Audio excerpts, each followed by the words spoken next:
the Nevada City Council to order on Wednesday, September 28th, and it is now 6:30. I'd like... Yeah, Oh, yeah. we're waiting. Sorry. We're Okay. Never mind. Just said that. We're booting. a little slow today.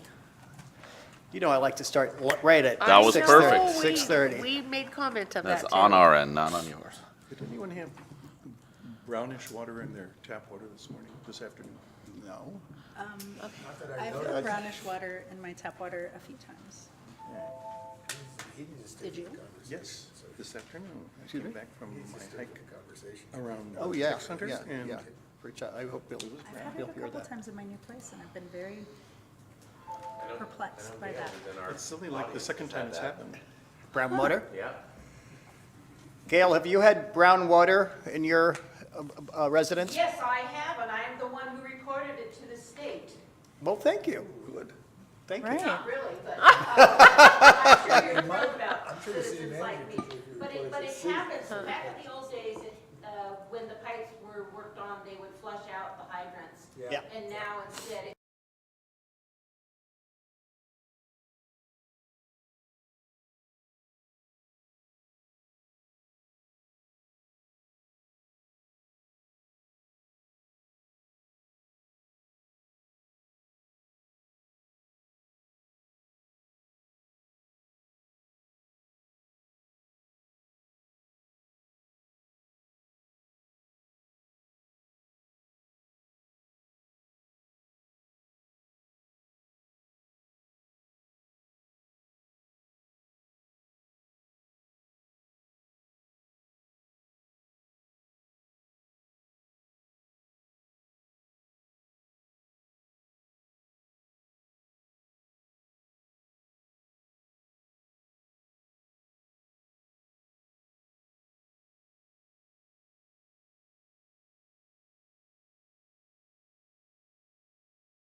Let's bring the Wednesday night regular meeting of the Nevada City Council to order.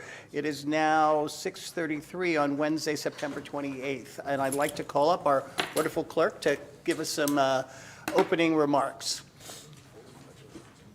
I like the old days better than the system always worked. Because we didn't have any of He this. asked it anyways. And we always had Gail, though. Okay, She was at the meetings all the time. Very vocal and very good. well, we want that. Yes. Well, good evening. We're going to do Neil's knickknacks right now. First, the nick. At the last Planning Commission meeting, they included the building permits issued to the city. And the city has pulled a permit on a new meter for the lights in the piazza. We went through this a number of years ago, but we had terrazzo lights then to worry about, not string lighting. But that's another story in another world. So I just said that one too. The last, when we did the terrazzo lightings, it was done by the former mayor, female mayor, and an old blogger. And for those who do not understand the term piazza, it is a word of Greek origin with the Italian root using piazza and the Spanish root using plaza.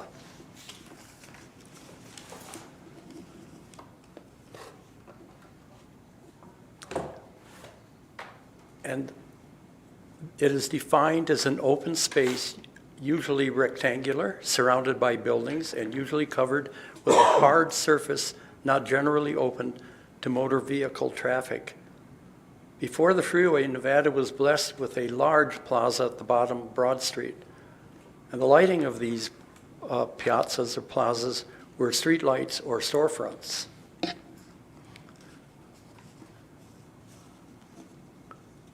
And I was looking on Facebook, and the reason this came up was because they're doing string lights on the piazza or the plaza. And it's very fitting for Nevada City to use string lighting since it was the invention of Thomas Edison. And he and his partner, Edward Johnson, created the very first strand of electric lights during the Christmas season of 1880. These strands were strung around the outside of his Menlo Park laboratory. Railroad passengers traveling by the laboratory got their first look at an electrical light display. But it would take almost 40 years for the electric Christmas lights to become the tradition that we now know and love. And in 1882, they hand-wired 80 mouth-blown red, white, and blue bulbs and placed a strand on their Christmas tree. The cost in today's money would be approximately $20,000. And also the gaslight fixtures in town were the invention of Thomas Edison.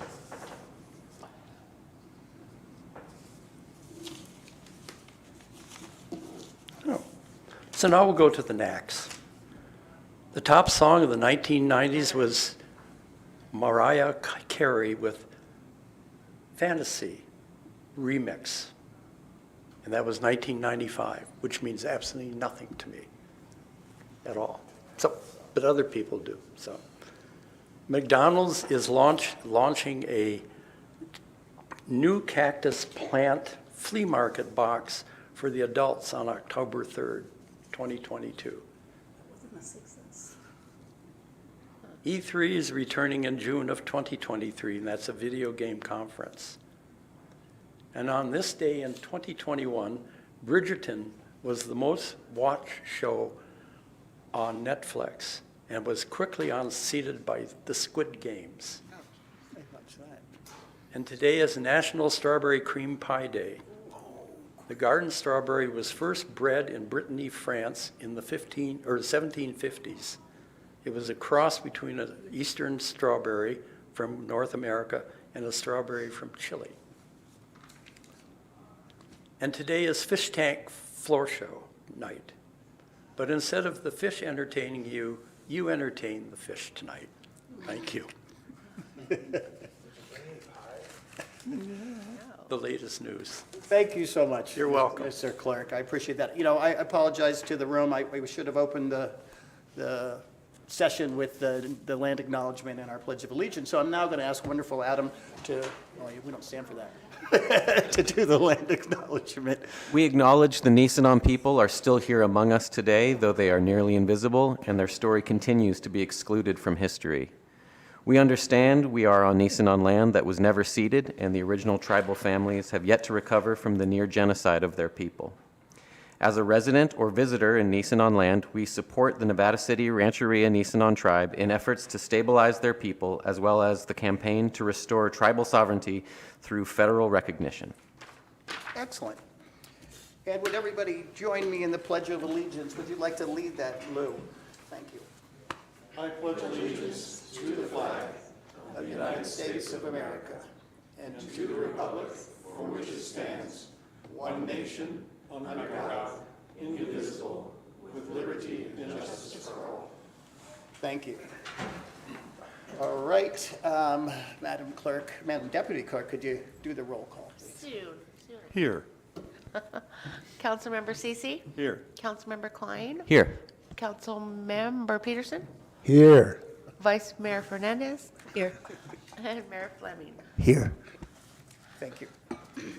Okay, now it's time to adopt the agenda. Does anybody want to pull any of the consent items? Now it's time for any agenda modifications. If you'd like to make any changes to the agenda, pull consent items, or any recusals or things of that nature. Not hearing any, I am going to ask for a motion to adopt the agenda in a second. I move that we adopt the agenda as is. A second? All those in favor? Aye. Aye. All those opposed? Any abstentions? Passes 5-0. Okay. Now, it's the time for public comment. Government Code Section 54.3 provides that any member of the public may address the city council on any matter not on the agenda that is within the subject matter jurisdiction of the city. The Brown Act, with limited exception, does not allow the council or staff to discuss issues brought forth under public comment. The council cannot take action on non-agenda items. Concerns may be referred to staff or placed on a future agenda. Please note that comments from the public will be taken on each agenda item at the time it is heard. So, do we have any public comment? Oh, we got some here. Hi. My name is Don Ravines. I live in Morgan Ranch. I'm the chair of the 100% Renewables Committee for Nevada City. And I'm also the coordinator for Nevada County Climate Action Now Committee. The California has just passed a resolution to be 100%, no new gas cars will be sold after 2035. Our agenda here locally on the Energy Action Plan says that by 2035, we will be 100% renewable electricity. So in light of these issues, we are going to hold an electric car and bike show at the New Yorker Hotel parking lot on October 29th.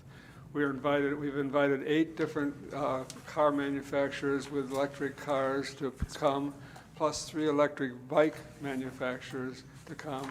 We'll have tables there with information. It'll be about how you charge your car, what rebates are available federally and locally in the state, and all that information will be there. It'll be from 10 to 3 in the afternoon. We've contacted the people in the New York Hotel and got permission for all this.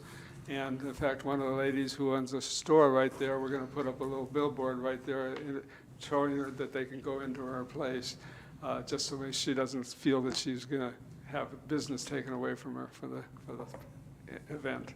So anyway, welcome all of you to come. I think it's interesting. I didn't know that your agenda tonight contains an item that has something to do with this.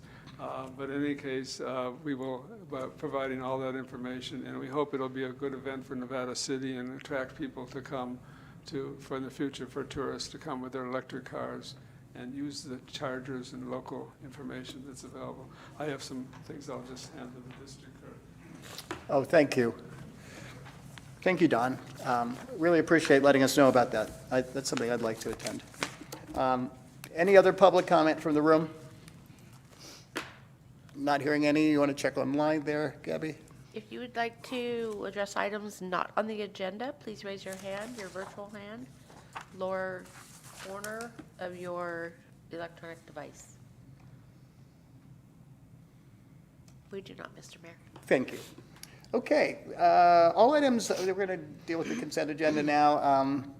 All items listed under the consent agenda are considered to be routine in nature and will be approved in one motion. There will be no separate discussion of these items. I'm looking for a motion and a second to consider and approve the consent agenda.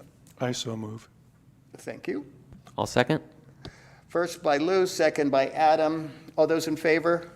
Aye. Aye. Any opposition? Any abstentions? Passes 5-0. Okay. All right. We're moving fast. All right. We got to get to the meat. All right. All right. So the first issue on our business agenda is to hear, receive, file impact report on the Nevada City Historic Neighborhoods District Initiative, also known as Measure W, on the November 8th, 2022 ballot for Nevada City. This is going to be presented by our wonderful attorney, Dean Pucci. Actually, good evening, Council. Just some introductory comments, and then your city manager will take over on the meat and potatoes of the presentation. But just briefly, as a way of introduction, on August 10, 2022, the Council adopted Resolution 2022-58, calling for a special election on November 8, 2022, for the submission of the Nevada City Historic Neighborhoods District Initiative that has since been assigned and approved by the County Elections Office and assigned a designation of Measure W. I will remind the council that it was brought to the council's decision with limited options by virtue of the proponent group successfully gathering enough qualified signatures and following elections code procedures. At the time that the council made a decision to place this matter on the November 8th ballot, it was concurrently asked that staff obtain an independent report as to some of the items that are included typically in an Elections Code 9212 report. That information has been summarized in your staff report. Again, your city manager is about to review some of the highlights of that report. From a procedural perspective, this is not an opportunity and this is not agendized for the council to take a position for or against or anywhere in between on Measure W. This is simply an opportunity for the council to receive, file, ask any questions as to the independent analysis that was conducted concurrently by city staff on some of the bullet issues, but the majority of the analysis was conducted by an independent law firm who specializes in pretty hardcore in-the-weeds housing issues, and who was also, for the council's information, was the sort of ghostwriter and advisor throughout the entire city of Pasadena process during their interactions with the Attorney General's office. So they had some fairly deep knowledge of the issues prior to being presented with this. So once again, this is only an opportunity to hear a presentation on the actual report itself, not to engage in any action item, either approving, disapproving of the report. It is what it is. Assuming the council files that, then respective parties can use that information either on the proponent or opponent sides in their respective campaigns. So with that, I'll turn it over to the city manager. Thank you. All right, that was it. Can we- Dean stole my thunder. At least it was not Russ this time. As the city attorney noted, we did an informal request for proposals, essentially, to find the best suited firm to do this work. And this group, Goldfarb and Littman LLP, it's a law firm, does this work frequently, and as the city attorney noted, did a lot of work on the Pasadena.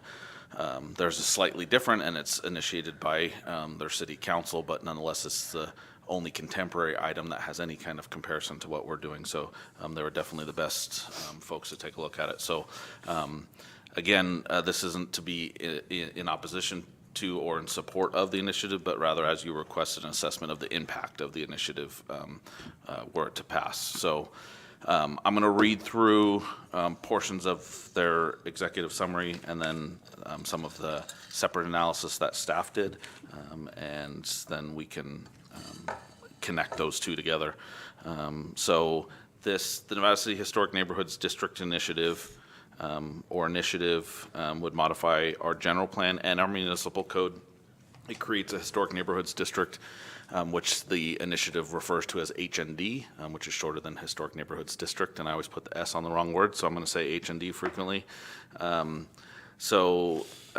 It creates this HND where discretionary architectural review by the Planning Commission will be required basically for all projects. So to build something, to tear something down, to modify something, to add to it, unless it's very small and de minimis, something that's already not handled by the Planning Commission at this point.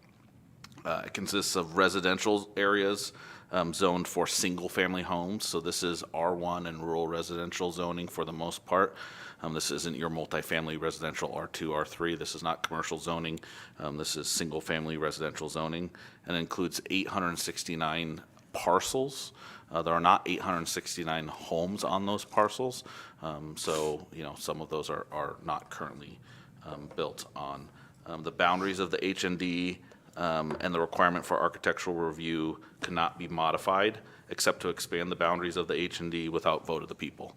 That's in the initiative as written. Architectural review is currently required within the HND for the same configurations, erection, destruction, which they call raising, of structures, and essentially anything else that you would do on a large scale. There are some limited exceptions that exist within our municipal code currently, and those exceptions remain within the initiative. What we commonly refer to as SB 9 is the California Homes Act. Allows for the development of single-family lots for up to 4 homes through a ministerial, non-discretionary process.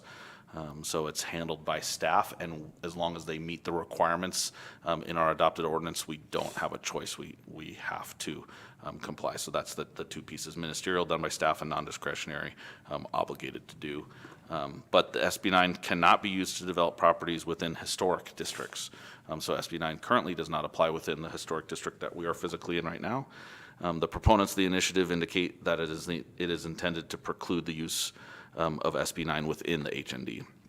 So the summary or the bullet points from the consultant's work is: the initiative does not result in internal consistencies in the city's general plan that are substantial enough to violate the section of the California Government Code that requires that elements of our general plan be internally consistent. So no conflict there. The initiative will not impede the city's ability to meet its regional housing needs. They go on to say, however, text in the initiative emphasizing the discretionary nature of architectural review is inconsistent with the housing element's description of architectural review as ministerial. Nonetheless, the initiative doesn't impede our ability to meet our housing needs under our housing element. The initiative will not create inconsistencies between the general plan and zoning, except that certain exceptions to architectural review contained in the city's zoning ordinance are not clearly delineated in the general plan. So that is, our zoning ordinance is relatively new, our general plan is relatively old. Although a primary purpose of the initiative is to prevent the use of SB 9 within the HND, the Attorney General has expressed that the exclusion for historic district is narrow and that historic districts must meet certain standards. They address these standards in part with Pasadena, but the consultants go on to say that the legislative history for SB 9, however, indicates that the exclusion for historic districts is broad. The HND does not meet all the criteria proposed by the Attorney General, so they say it's unclear whether the creation of the HND would in fact exclude the use of SB 9 in the HND. If the initiative is adopted and prevents the use of SB 9 within the HND, the development potential of each single-family parcel will decrease by 1 unit. So from 4 units potential under SB 9, largely 2 primary, an ADU and a JDU, decreases from 4 to 3. And the opportunities for home ownership will decrease by 3 units on each parcel. State law does not allow accessory dwelling units and junior accessory dwelling units to be sold separately from the parcel in most cases, whereas a primary residence built under SB 9 can be conveyed separately. The city, this is still their findings. The city has a duty to affirmatively further fair housing in its planning and community development activities. SB 9 was enacted in part to respond to historic patterns of segregation furthered by the creation of single-family zoning districts. If the initiative is adopted and prevents the use of SB 9 in a substantial part of the city, it may violate the city's duty to affirmatively further fair housing or require the city to undertake other activities to fulfill this duty. So it is not a absolute, it is a, it may violate the city's duty, but it also may require the city to take other activities, neither of which is known. The Department of Housing and Community Development is authorized to notify cities of violations of this duty and refer uncorrected violations to the Attorney General. Again, this is the findings, a summary of the findings from Goldfarb and Littman. In addition to that, staff provided some analysis, and largely we took the analysis pieces that we could that are largely limited or no impact. So the first is the fiscal impact of the initiative. This is not the costs of the initiative review, the election, or other factors that any other voter initiative will go through, but the actual fiscal impact that the city would have if the initiative were to pass. So in practical terms, the initiative does not cause a direct or specific fiscal impact, and that's because it doesn't remove any taxes or other fees or potential revenues that the city would otherwise generate. And it doesn't change the applicability of SB 13, which SB 13 limits our ability to collect development impact fees on certain construction features. Those are essentially ADUs and JDUs and don't apply to SB9 primary residences. We've called out that the initiative could have an indirect fiscal impact amounting to the loss of property tax that would otherwise be generated if there were to be SB9 projects developed that are otherwise prohibited by the passage of the HND. And we'll get into it in a little bit, but the anticipated range of fiscal impact would be somewhere between 0 and approximately $10,000 a year if the numbers that we see for development are borne out from other studies, and we'll get into that in a little bit. So there is no direct fiscal impact. In other words, we can't tie a straight line in between the passage of the initiative and whether or not we'll receive any specific revenue or not, because it doesn't alter the revenues that we receive or fees. The impact of funding for infrastructure of all types, including but not limited to transportation, schools, parks, and open space. Again, this doesn't affect the funding of these, and it doesn't change the calculation or collection of the development impact fees for local, regional, or state funding of infrastructure. So the passage of the HND doesn't impact those. Ability to attract and retain business and employment. The initiative itself doesn't impact or alter land use for commercial properties or businesses, and the availability of housing for employment as an attraction for employment.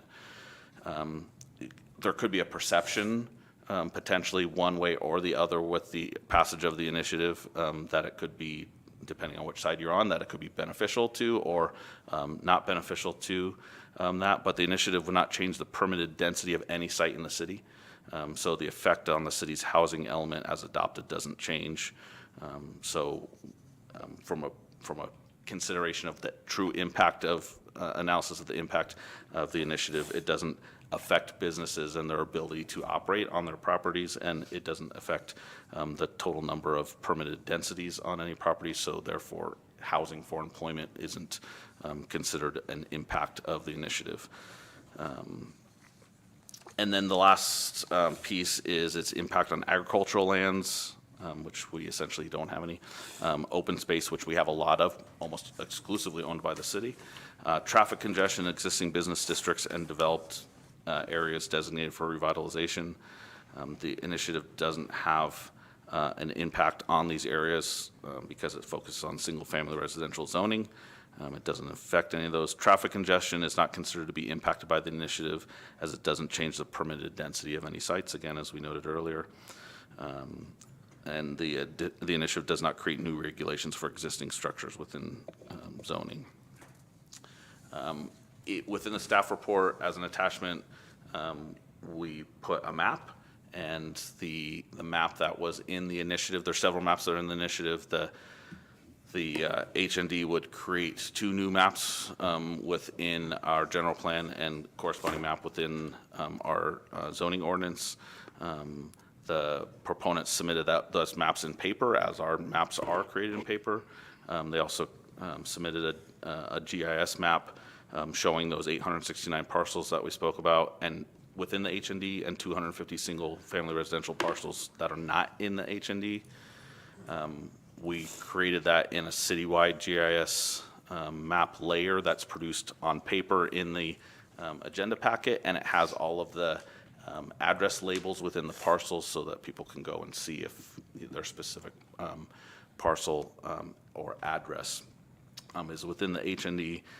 We didn't find any material differences between the GIS layer and the paper layer, although it's sometimes difficult to read those paper layers on 8.5 by 11 sheets. The one that we put in the packet is a very, very large, so if you're looking at it digitally, it has a lot of detail. If you try to print it out on 8.5 by 11, you probably have to get somebody smarter than me to run your printer. There's been a lot of questions about the impact of SB9 and how many lots may be affected by the HND. And it's been difficult for anyone really to quantify what that means. So everything from we think it'll have a huge impact to we think it'll have a small impact. And all we could say with certainty is that all 869 lots in the HND would be affected because they would be precluded from using SB 9. But I think it would, that doesn't tell necessarily the whole story. Certainly, there are some lots that are not developable under SB 9 based on size and some other factors. Size itself, SB 9 limits the total lot square footage of remainder lots and maximum of a 40% split, among other things. And there are also other considerations that you can't displace certain persons or certain leaseholders from properties under SB 9. So there are provisions within SB 9 that would make some of the lots in the city not directly eligible for development. And then there's other parcels that will not have a greater financial feasibility of development with or without SB 9. So the University of Berkeley Turner Center for Housing Innovation, among many other groups, has found that about 80% of California's single-family residential parcels are not financially feasible for development. That's why you have vacant parcels in just about every jurisdiction in your single-family zoning. If someone could make a lot of money doing it, they probably would build on more of them. Maybe not all of them, but more of them. Their finding was that SB 9 decreased this to 78%, so a margin of 2% difference in the financial feasibility of developing single-family residential lots. So in their report assessing the viability of new housing supply under California's Senate Bill 9, they did note that Nevada County is one of 4 counties in California that, quote, see the most new market feasible potential per parcel. Upwards of 13% of single-family lots will be eligible for SB 9 development. And their findings for Nevada County specifically were that for every eligible lot, 0.27 net units might be created. That doesn't mean that they would necessarily be built, but that they would become market feasible under SB 9 where they weren't market feasible without SB 9.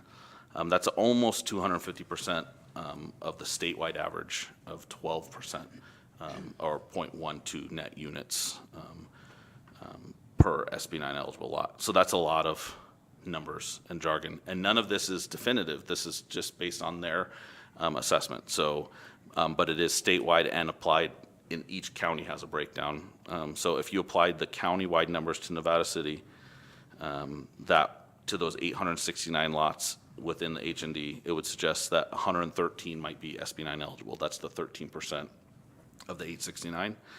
And then the 0.27 net units per eligible lot, that would result in 31 primary residences that might become market feasible under SB 9. How many? 31. So while all 869 of the parcels would be in the H&D, and under the initiative as written, their intent is to preclude the development of the SB 9, or to use SB 9 for development purposes. The Turner Group's math would suggest that only 31 units would be plausibly viable for marketability under that. And again, that doesn't mean that they would be built. Just like we could potentially have plausibly financial, a lot that could be built today and be financial feasible, but we don't build that many lots in the city. So to date, since the law went into effect, SB 9, January 1st, 2022, we have had 2 applications for lot splits under SB 9, no SB 9 construction or development. And in that same time, we've had more conventional, map changes and residential R1, R2 construction projects. That is a lot, but it's not nearly as much as the detail that's in the report. So trying to provide a balance of what they did. Like I said, largely staff's work was in the areas where there's not a true measurable impact. So we didn't need to pay them to say the same thing that we said, with that last piece being based on that study from UC Berkeley. It certainly is not something that I would say is going to be truth, but It also would not be adequately representative to say all 869 parcels will definitively, would have definitively created a new fourth structure, but would be preempted from doing so if the H&D passed. So I know there's public comment this evening, so obviously be appropriate to take that. And then Dean and I are here to answer any questions on the technical / legal side within the scope of the item. And Amy is here to answer any of your true planning questions, but most of them aren't true planning questions, I don't think, but she'll speak more elegantly than me. All right, thank you, Mr. City Manager. So right now, let's go to the room and see if there's any public comment. Does anybody want to comment on this issue specifically? Anybody in here? Come on up. You're not shy. Yes, I am. Oh, okay. Just don't cross that line. This is going to be a real tricky one for this city.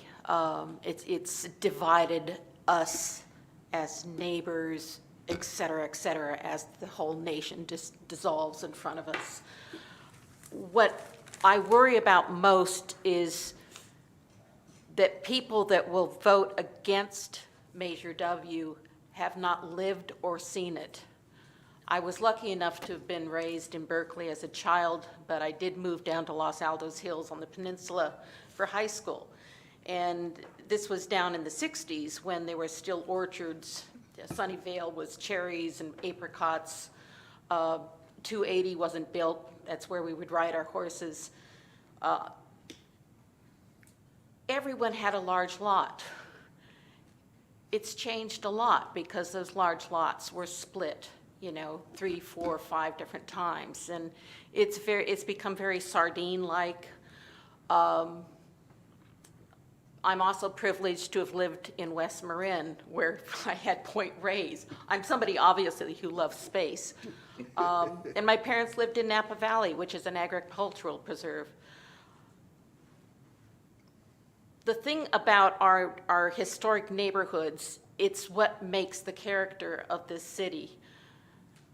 My half acre that I am very blessed to have, but my home it's a Cornish farmhouse. It's nothing fancy, but I do have a half acre and I could easily fit 4 small houses on there. I could easily split it and put 2. Would I want that? No. Just because historically this is the way it is. Our neighbors tell us, our neighborhoods tell a story. And yes, you would get a lot more taxes coming in from a lot more houses being built, but you can't take something back once it's gone. And I just don't know how this is going to work out, but as a historian, one who loves history, one who moved up here primarily to raise my children away from the goddamn amoeba of the Bay Area, I hate to think about it changing. Thank you. Thank you very much. Is there anybody else in the room who'd like to make public comment on this issue? Doug, come on up. Thank you. Yeah, Douglas Bianchi, I live at 124 Boulder Street. And I just have a question. Our lawyer here seemed to emphasize strongly that you guys, this discussion did not require you to take any position. So my question is there anything that would prevent you from recommending to the voters of Nevada City that they vote one way or another on this issue? So that's my question. Thanks, Doug. Is there any additional public comment in the room? Not seeing any, let's go check online. Thank you, Gabby. Okay, we do. We have Daniel Ketchum. Go ahead, Daniel. Good evening. Daniel Ketchum here, President, Nevada County Historical Society. I thank you for this opportunity to comment on the city's report on Measure W. I will speak on the first 5 report points, and then Jen Katami will speak on the last 3 this evening. We are pleased to see that the report agrees with our interpretation of a number of issues that our opposition has muddied. Most importantly, the report notes, and we quote, "The current process for the erection or exterior alteration of any building would not change." Bullet 1, The report also notes that the HND is consistent with the general plan. The report notes the emphasis of the plan on historic preservation as the primary community goal, and that the single-family residential classification is intended in part for historic or other sensitive single-family neighborhoods inappropriate for increased densities. Bullet 2 and 3, we agree with the report's conclusion that the initiative is consistent with the general plan, including the housing element. Bullet 4, we agree that the legislature provided broad authority to local jurisdictions to adopt historic districts. To the extent that the Attorney General has proposed more specific guidance, the proposed NHD would also meet the Attorney General's standards for historic districts exempt from SB 9. Earlier this year, the Attorney General applauded the City of Pasadena's SB 9 ordinance, which exempts historic districts that meet local landmark, state, or national historic designations. Similar to Pasadena's ordinance approved by the Attorney General, Measure W would meet the Attorney General's standards for SB 9 exemption because it establishes, pursuant to a city ordinance, a local historic district of neighborhoods that are mostly comprised of properties at least 50 years old, most constructed before the start of World War II in 1942, and many built in the mother-lode style of the 1800s. Unlike non-historic properties that the Attorney General was concerned could receive landmark designations in Pasadena, HND properties are empirically historic and aligned with the National Register of Historic Places designation requirements. According to the architectural historian and historic researcher, HND properties are eligible for the National Register listing because they are at least 50 years old, retain integrity, and meet the NRHP Criterion A, are associated with events that have made significant contribution to the broad patterns of history. In an architectural survey of 804 properties within the HND, 89% of the properties were observed to be 50 years or older. 36% were built before 1906. 35% were built before World War II. 16.5% were built after World War II and were 50 years or older. And only 11% were less than 50 years old. These properties reflect the importance of mining to the economy in Nevada City's earlier history. Most Nevada City mining activities ceased at the close of World War II due to the increased technology and labor costs and relatively low fixed price of gold. The historical assessment further recommends that the properties be designated as a historic neighborhood rather than individual historic homes because they were laid out alongside roads that existed in the original town site, mostly between 1850 and 1972. Thank you, and I'll let Jim speak to the remainder of the bullet items. Thank you, Dan. Next, we have Stephen Greenberg. Go ahead, Stephen. Thank you.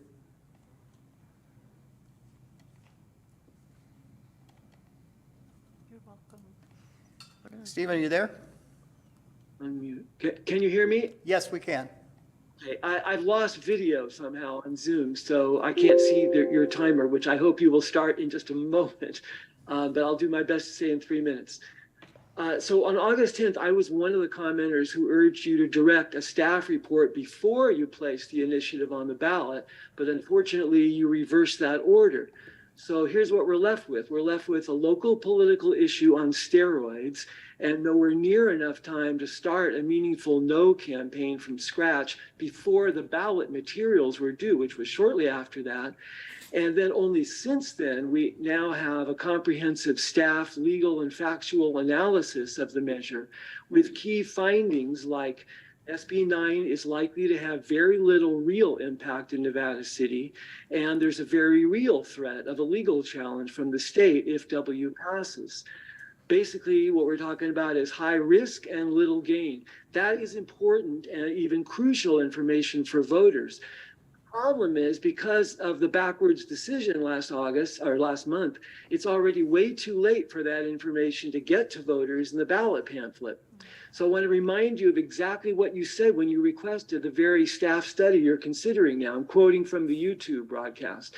Mayor Fleming said it was, quote, so we have more information and we can talk intelligently with our residents about the impact this will have on them, and so we can provide accurate information to our residents.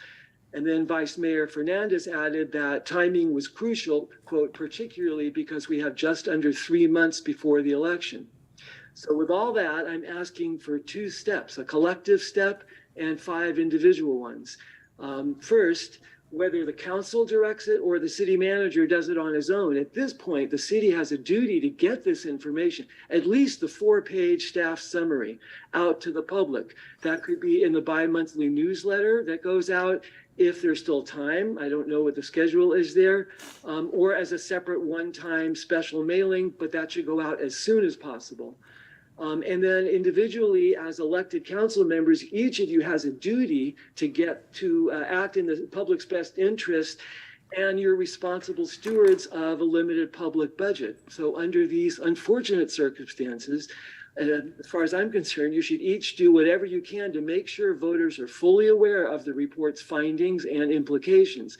At least as of yesterday evening, Councilmember Cece was doing the opposite, with 2 yard signs urging us to vote yes on a high-risk, little-gain ballot measure that threatens to cost the city a great deal. So I'm asking you to step up to the plate, let voters know why you're voting no, if you are, and why they should too, but at least make sure that every voter actually gets the information that you requested for their benefit.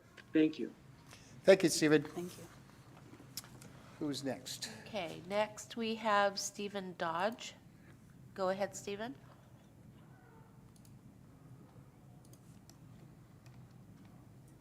Can you unmute yourself, Stephen? Yes, I'm unmuted now. We can hear you. Start the timer over too, Thank please. you.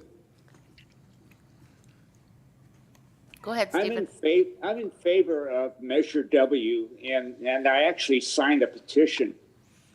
And I agree with the city report. The important points that the city manager covered. Measure W is consistent with the general plan. It requires no change to the housing element. There will be no fiscal impacts. And it does not impact traffic, open space, or existing business districts. The only thing it does is prevent the implementation of SB 9 in the historic neighborhood districts. That's all I have. Thank you. Thank you, Stephen. Okay. Next we have Jim Katami. Go ahead, Jim. I have to promote him to panelist.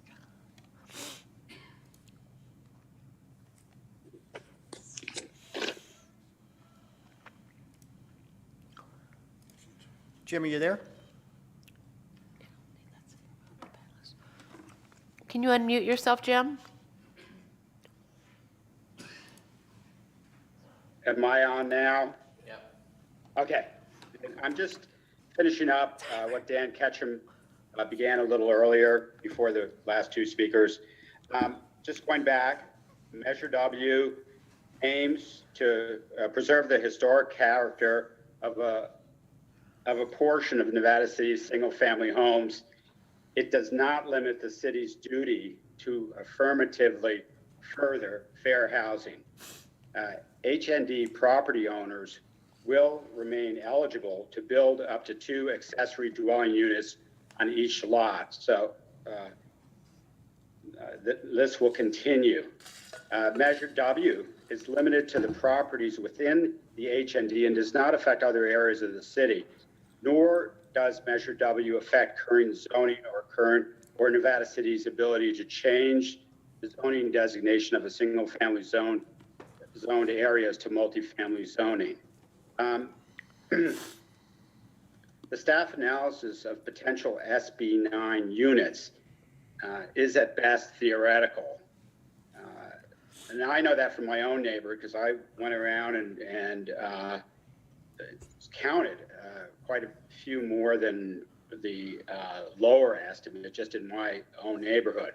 The first conclusion of 113 potential new SB 9 units in the HND may be low. It might be much more when you include the entire city and future growth.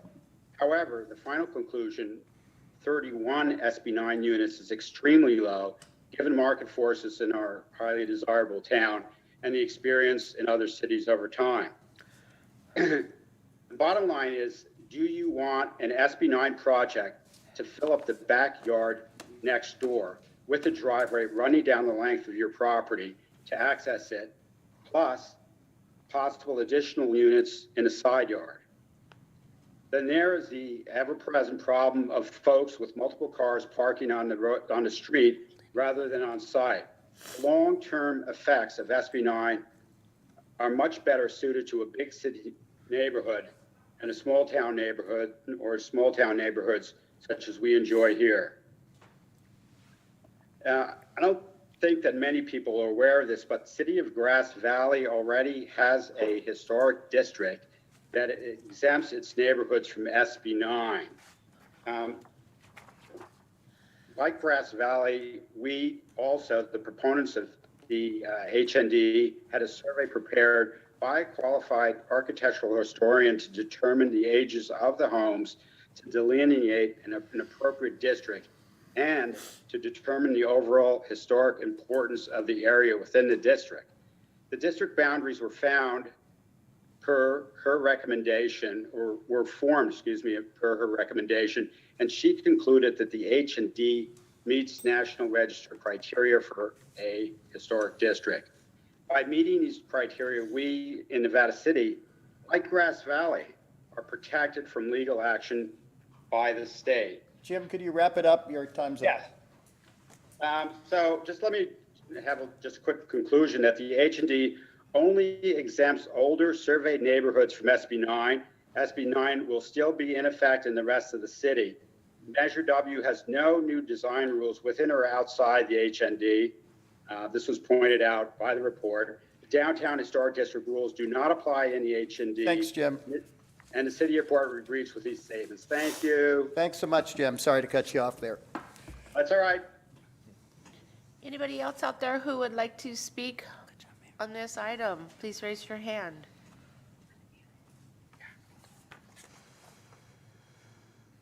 We do not, Mr. Mayor. Okay. That was a lot less comment than I would have expected.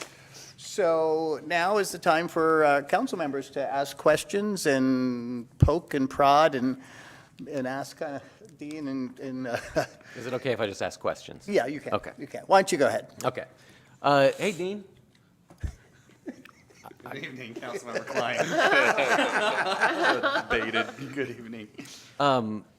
Nah, you know this stuff. It seems like I'm hearing from half the people who are positive there won't be a lawsuit, and the other half were pretty certain there will be, which leads me to believe there's a chance there could be. Can you talk at all to the potential financial risks for the city and the taxpayers in the event of a lawsuit? Probably not specifically, because there's no way for me to estimate, and that's one of the difficult positions here, as you saw in the Goldfarb-Lippman report, and they are probably the most renowned housing law firm in the state. Even their language in their report says may and could and might. And that's exactly the position that we've taken on our analysis. As council's well aware, we've referred this entire HND to the Attorney General's office, to HCD. We've referred the 72 or the 9212 report from Gold Farm to the Attorney General's office. And the most we get from them is the same response. There might be issues with it. Yeah. As the council's well aware, some of the comments in terms of the timing, I will note that under the evidence code, and we've mentioned this before, that the proponents of ballot initiatives control the timing. The city does not. And so really they control the landscape in which we have this timing to make these decisions, or the council does. So I know that's not a direct response. Is there a risk of litigation posed by HND? There's a possibility there is. I cannot look into my crystal ball, and we've consulted now most of the big time housing folks who say we're just not sure what the AG's office is going to do with this. Or not. So the report speaks for itself. The proponents have drafted a well-crafted response. Those are essentially campaign tools for this item. Yeah. And frankly, the council has been given advice that, and sometimes the public doesn't recognize or understand this initiative process, that if in fact the initiative by no placement of the city council at all passes, it immediately becomes the law of the city of Nevada City, as if the council had created it, which means that if in fact HCD or the Attorney General's office does take issue with it at that time, that we would be under an obligation to defend it. So that's one of the reasons that administratively, the city manager and legal teams have decided against taking a position on behalf of the city. However, that does not prohibit in your own private lives from individual council members taking positions as individuals, as opposed to the city taking a position and putting itself in a spot that we're not really sure where we're going to be if this passes legally. So that's as much as I can get into in terms of the details without getting into more closed session items and legal advice in terms of litigation. But that's where I can go at this point. Cool. And there's lots of talk about Pasadena. Now, my understanding, my limited understanding, is that it's apples and oranges a little bit in that they were able to make changes working with the state to satisfy the state. That wouldn't be an option for us because we have to basically, it's going to be voted on as it was written, and then become, if it is picked, it'll become law as written, and we're not able to work with the state before that happens to satisfy them. Is that right? Yeah, the answer to that is generally yes. I mean, it's a good summation of when an initiative is brought, it basically takes the lawmaking power away from the people that are typically seen as making those decisions and puts it with the voters' decision.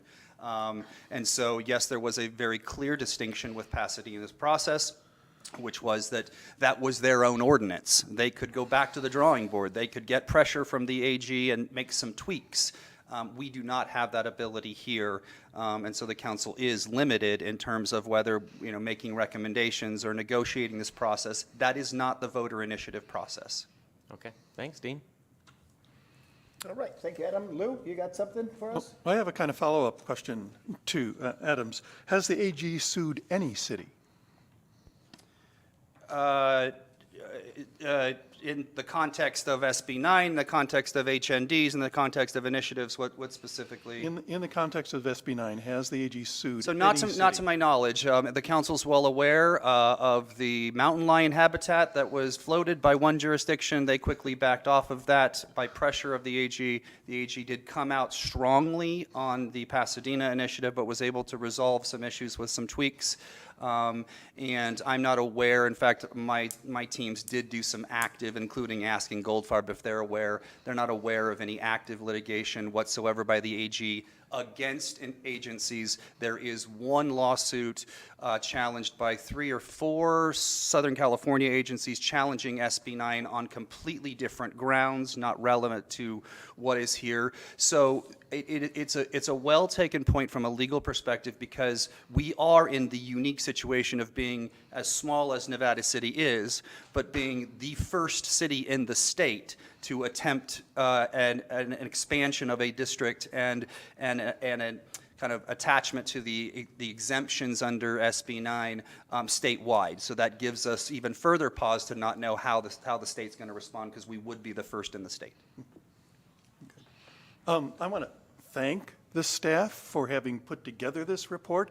I know it was something that I asked both Dean and Sean about way back in July when I first heard about the initiative, and I think this report really does present some good factual and expert testimony on the scope and impact of this initiative if it were to pass.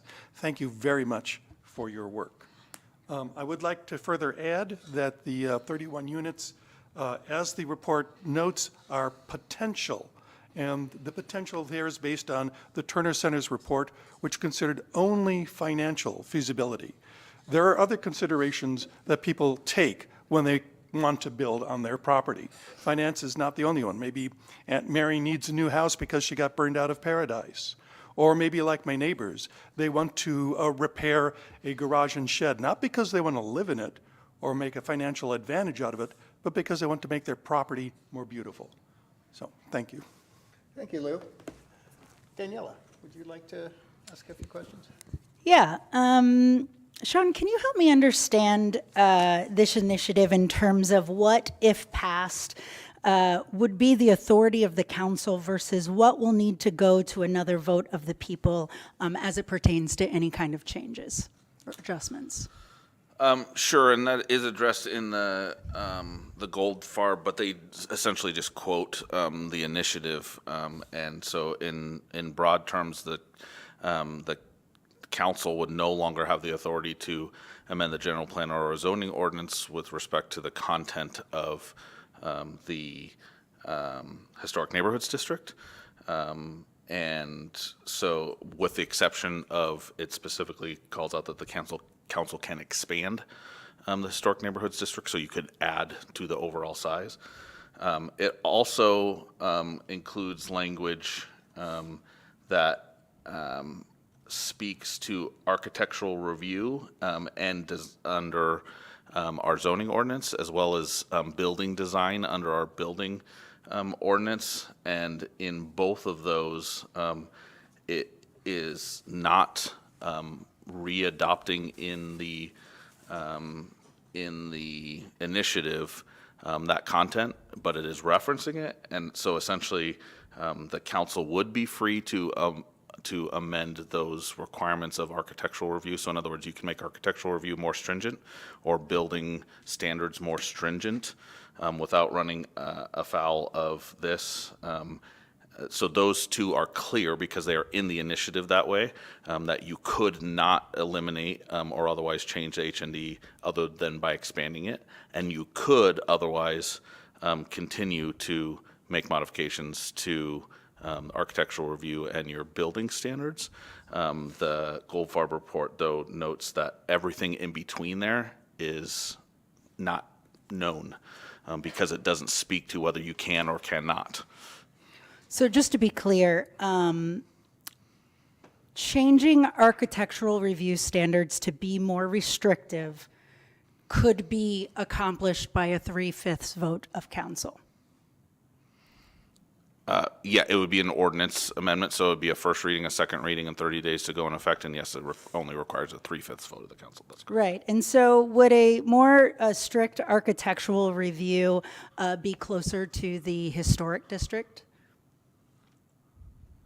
standards? The current historic district standard is a more restrictive architectural review than the things that are older than pre-World War II or outside the current historical district, yes. And is it, just to be clear, does this initiative take away council's legislative authority to create a new general plan?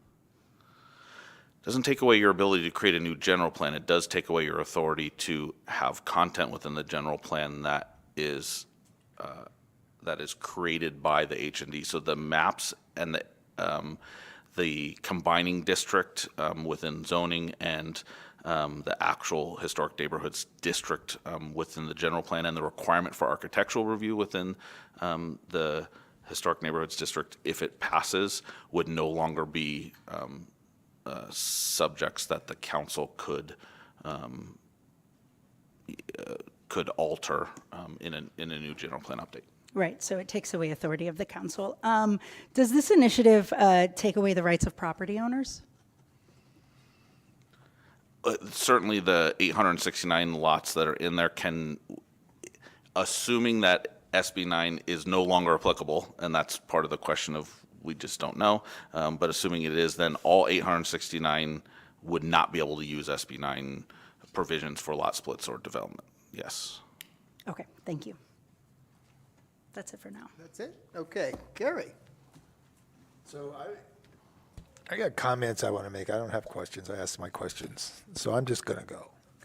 Because as I often do, it's about process to me. When I talk about process, it's how we do what we do. It's not necessarily what we do.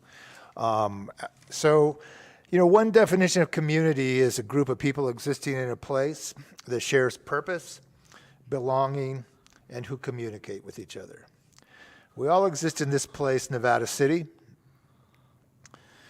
that in times past has shared purpose and belonging and used to communicate with each other. For all the many years I have been around Nevada City, one of the strongest things that have been said about Nevada City is that it is a true community. That used to be my experience as well. That's why I came here. That's why I stayed here. That's why many people have been here.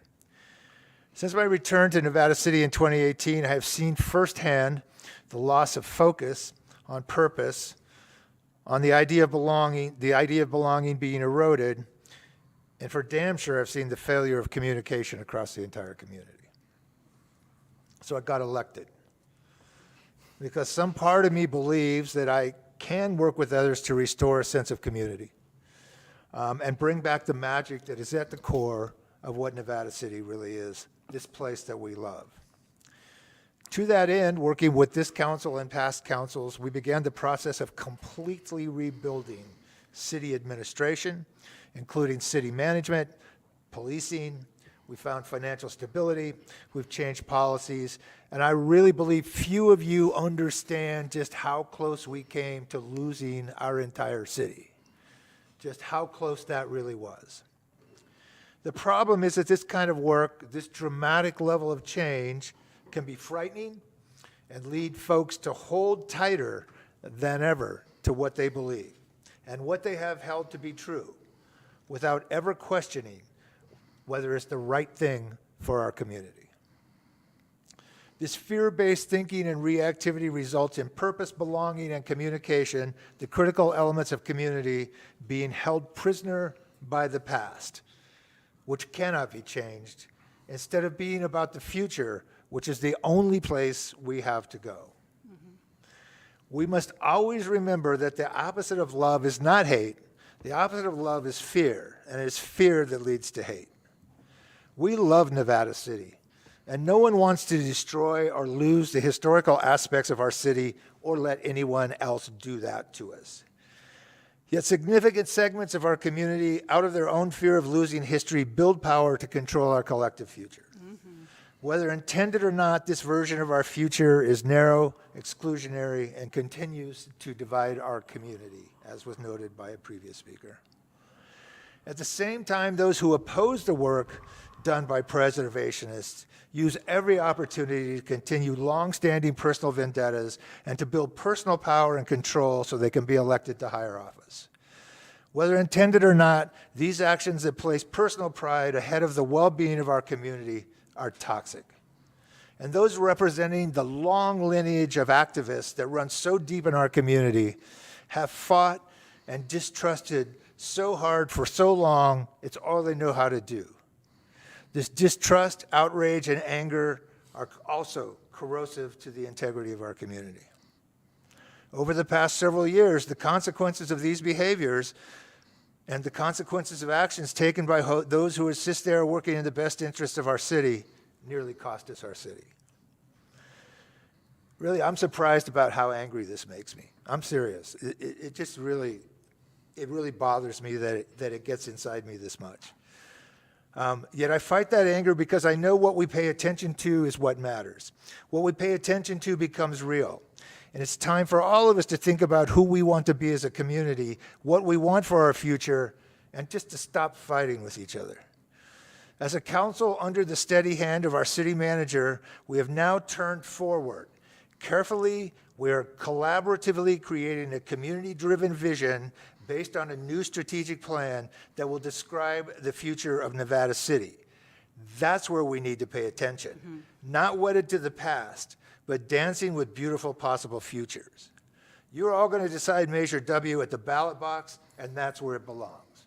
We need to get past this, we need to get through it, and we need to get on with it. In the meantime, I personally will continue to stand firmly in the love that I have for this city, confident that we are a community, and together we can bring that magic to Nevada City the way it's always been. Here, here. Thank you, Gary. Everybody, yeah. Yeah, I should have gone after you, before. Thank you, Gary. One of the things that I really just want to echo, and I think it's been touched on before, is the division in our community. We got to this point where, to follow on what you did, of rebuilding this community that was dividing itself and sort of tearing itself apart during COVID. And, we got to this place, we have all these great new, people in places and all kinds of potential for the future, but we're still fighting over these issues that are just, divisive and I'm not picking on any side, but there's disinformation on both sides, maybe it's not intentional, but, I'm still confused by stuff too. So I have a question actually for you, Dean. There's something new that came in this I think it was in the Goldfarb report, that SB 9 allows individual ownership of ADUs. I hadn't seen that before. Is that a thing? So in the report, it's saying that you would have to sell an ADU with the original property, right? Currently, under the current law. Yes. So now, theoretically, according to what I read, each of those properties would be subject to individual ownership or had the potential for individual ownership. Is that a thing? Is that true? Is that a more in the weeds question for? It's when it I talks think about the loss. it's not the ADU or the JDU, it's the second primary unit. second if pri- primary, Yes. Okay, all right. I just want to make sure I was Okay. speaking over land. Yeah, if you subdivided and put your ADU on a lot, it would become a primary unit at that point. Okay, and so that's why, and that's another question, actually, if you could stay for 1 second. So, because Stay anyway. She's next. Yeah, anyway, you're coming up.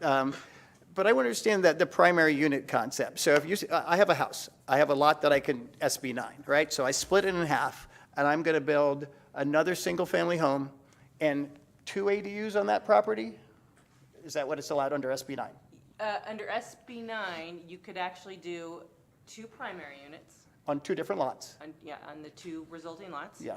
You could do, if you met, our standards allow you, if you have a floor area ratio of 50% or smaller, you could do the 2 primary units and an ADU and your junior ADU.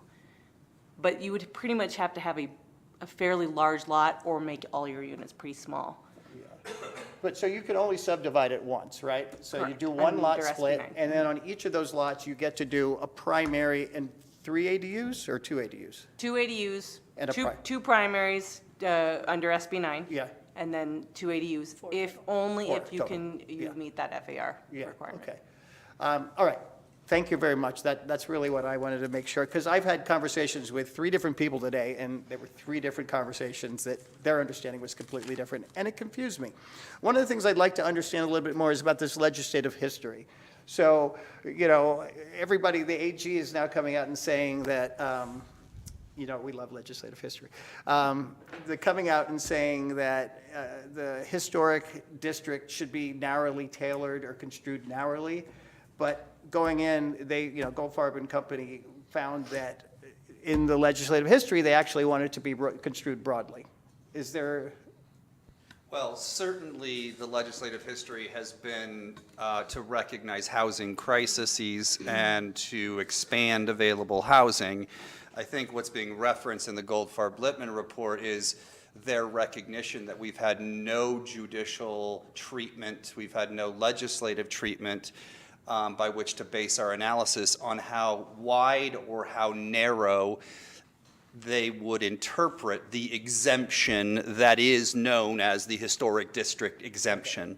And so where we stand in terms of where typically you have general rules that are meant to serve a purpose, and I agree 100% that those general rules were to foster additional housing and create additional housing opportunities, then you have exceptions to those rules which are legally supposed to be narrowly defined. We are the first in the water here, so we don't know how narrowly defined these exemptions are going to be and whether that means, for example, that a citizens voter initiative group can unilaterally create their own historic district within a jurisdiction. It's really a case of first impression, which is why we kind of wear the kit gloves we're wearing and not come out and say, we're on solid ground here, council. Let's plug forward, because we, as well as any other legal experts right now, just don't know how the state is going to deal with it. Fair enough. And then as far as Pasadena goes, I think that the Pasadena City Council is saying, hey, we won, and then the Attorney General is saying, yeah, you did what we wanted. What is the reality there? Is that finalized? Are they completely exempt and good to go on their historic landmark neighborhoods? Yeah, I can't speak for Pasadena. I'm not with their agency. I do know that some of the issues have been resolved on behalf, I mean, you all have seen in the media, I've seen some internal communications where it appears as though that Mr. Bonta's office is backing off of certain points, whether they decide to step that back up.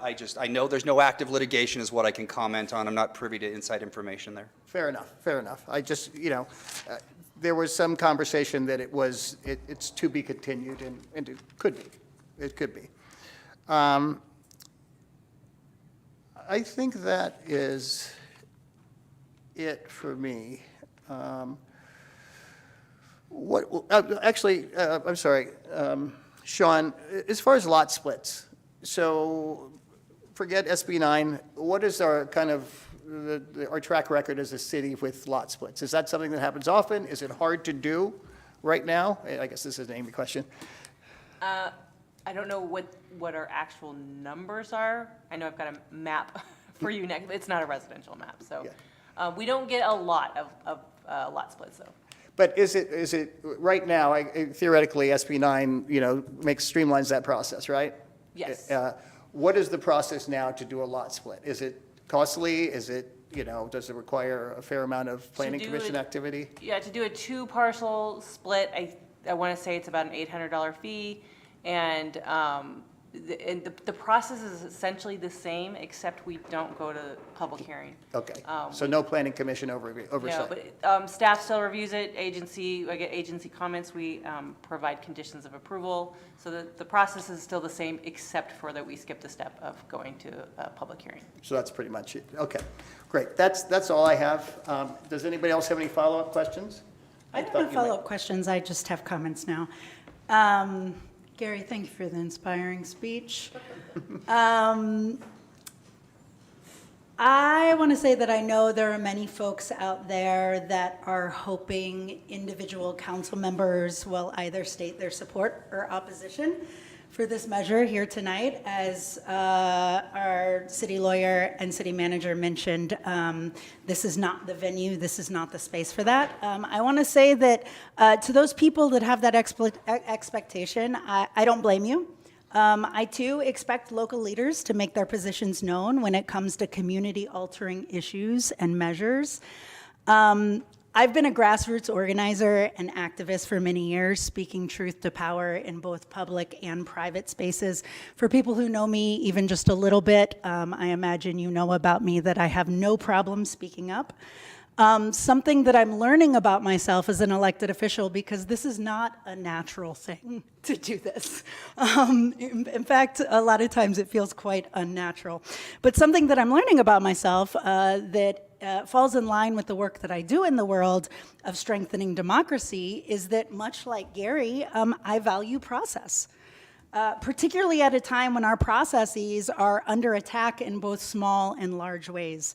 And so Councilmember Peterson and I are often talking about process. We often work together on process, and I think we can both agree that it's how we engage with and build community through process.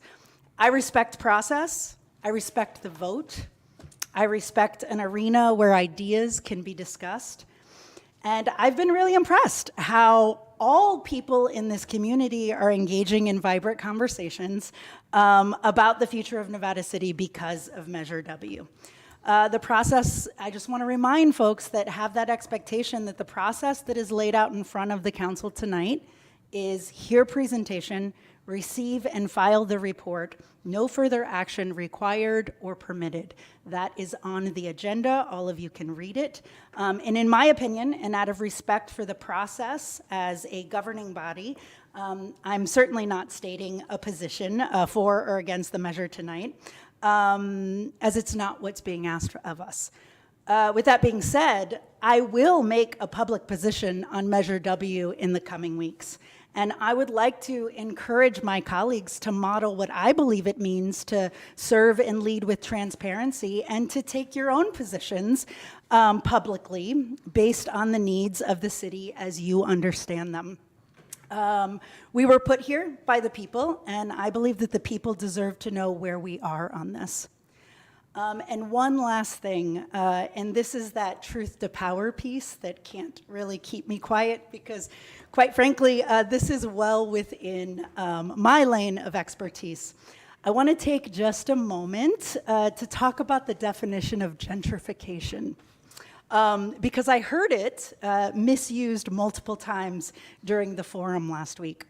The term gentrification was coined in the 60s, the early 60s, 1964, by a British sociologist named Ruth Glass. The word was borrowed from the term gentry, which referred to the British upper class. And the term was used to describe a phenomenon that was happening in London that has subsequently happened in places all over the world that occurs when wealthier newcomers move into working class neighborhoods, and the changes that happen as a result of that attract even more affluent people. Property values go up, those working class tenants get forced out, unhoused population increases. Gentrification is economic displacement when entire communities are uprooted when rents rise. To claim that gentrification is something that will happen in the future if we increase housing in Nevada City is a false flag, and it is untrue. Nevada City has long been gentrified. We haven't been a working class community for a very long time. So I would like to ask those who are misrepresenting this term to find a more accurate way to convey your message. Thank you. Thank you, Daniela. I have one last comment, and then we can move on. It's really interesting to me, and I think it's somewhat unfortunate that one of the things that we have a council, one of the things that we agree most on as a council is that we need more housing. And then we have this situation here, which our hands are tied. We can't really comment on the specifics of it, but I do appreciate your call to make our private, personal, feelings known, which, I certainly will do. But, I know that I've been approached by several different people a week about wanting to talk about this, and I'm able to talk to people on an individual level. So anybody out there who wants to talk to me specifically about this, please, my email's online, and you can call me, shoot a flare, and we'll talk. I think any of us would be happy And that's to the talk. thing about being electeds. We are here to communicate with you. Email us. If you have our phone number, call us. If you don't have my phone number, I'm not giving it to you. It's happened to me. Andre has my phone number. She calls me. He calls me. It has happened several times this week to me. Yeah. So anyway, as a council, this is just really frustrating for me, just because we're trying to do all this good work, and this is, it's a part of the public process. It's part of the voter initiative, and I respect that. But it's getting in the way of some of the things that we're doing, and that's just part of the job that we have. But I wish we could all get together on the same page, and we will. And, Gary and Daniela will be leading some housing forums and talk about how we're going to solve the housing problem, not argue over, ballot initiative. 31 potential Yeah, parcels. well, there's an argument that we could use all those housing, all that housing too. Anyway, that's it for me. Mr. No Mayor, more- just a point of clarification. I don't Thank want to you. leave this hanging out there. There was a comment made or a request made by one of the public commenters. I just want to reinforce that not only is the 9212 report and anything that's been submitted to us, both proponent or opponent, has already been posted online for the public. It's on our website. It's available at the county's website. So at the moment we receive these items, assuming that it's not confidential communications between my client and my office, is already made available in full to the public. Thank you very much, Dean. And that's it. So, do you have anything? You look like you had something. No, I was going to say, don't actually shoot up a real flare. Use a flashlight or something. Still fire season. But a motion and a second would be appropriate to receive and file the report. Receive a file. I move we receive and file this report. I second that. All darn right, it. first by Adam, second by Daniela. All those in favor? Aye. Any opposition? Any abstentions? Passes 5-0. Okay, moving on, folks. We're on to number 8, consideration of adoption of Resolution 2022-60, approving the map and conditions of approval for recordation of the tentatively approved map at 400 Providence Mine Road, and adoption of Resolution 2022-61, making land use consistency finding for a proposed activity on the resulting parcels. Okay, Thank you, Mayor. Yes. And then just to start out, I will be asking you to vote on advice of the city manager on the map check first before I go into my report on the land use activity that's. Okay. The map check is usually a consent item, and it's kind of a rubber stamp thing? yeah, it's only on here because it's the same property. So The other we issue. thought that would maybe elicit some questions, so. Sure. But the tentative map being proposed for recordation is a 4-parcel map at the Tech Center property. It was tentatively approved by the Planning Commission at their November 18th, 2021 special meeting. Staff has determined that all applicable conditions of approval have been satisfied and that the applicant has fulfilled all obligations necessary to record with the Office of the County Recorder. And the subdivision ordinance does require that council formally approve the map for recordation. So I would ask that you take, review, discussion, ask me any questions, and then make your motion on this before we move on. And then we'll go into the second one. Okay, great. So let's look at, do we have any, so I know we have some of the applicants in the room, but do we have any public comment in here from anybody else besides the applicants? And if not, can you check online, Gabby? There are no hands raised. There's no hands raised. Okay, so looks like Gary has something to say right away. Oh, No, I was okay. going to move that we accept the map. Okay. You want to just, so if I can get can I get a motion? Do we have any? Well, so I think this is two parts. This is just a map. And that the just the map. Yes. comments are probably more appropriately made about the land use part of it. Is that what- Exactly. Yes. That's what I thought. So I move we approve the map. Okay. Second. Okay, first by Gary, second by Lou. All those in favor? Aye. Aye. Any opposition? Any abstentions? Passes 5-0. All right. Moving on to part 2. Okay, thank you. Property owner Chris Anderson is proposing a multi-use space in Building N3 at the Tech Center and on the surrounding grounds. The upper level uses would be consistent with the updated land uses allowed under the amended development agreement. Anderson is proposing that the ground level uses include a classic car showroom or museum and storage facility with ancillary uses that include vehicle sales and lease opportunities, as well as a restaurant and bar. He is proposing to hold 1 to 4 events per month. Yeah, that's. Sorry. Yeah. That is per month. That's a lot of events. That would include outdoor activities in support of the classic car facility.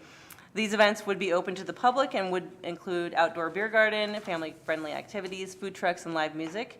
Anderson has proposed a more detailed summary that's attached to your staff report. And he is here and could answer any questions. But before I invite him over here, it's before you because council is being asked to make a consistency finding for the proposed use because it doesn't neatly fall with any of the uses that are outlined specifically in the development agreement or in the employment center designation, for which under that section of the code, all allowed and conditionally allowed uses are permitted under the development agreement. So the employment center zoning code section provides that council has the authority to make a finding of consistency with the overall purpose of the employment center district. And as written, that purpose is to encourage the development of light assembly, manufacturing, and research and development uses, which are compatible with the surrounding neighborhoods and environment. Permitted uses shall be primarily employment-oriented, with incidental retail sales permitted with approved uses. And the applicant is requesting that council make a finding that the proposed land use is a similar use as those allowed within the employment center zoning designation. And I will invite Mr. Anderson up, and I will vacate my seat and bring one up in case you have questions for me.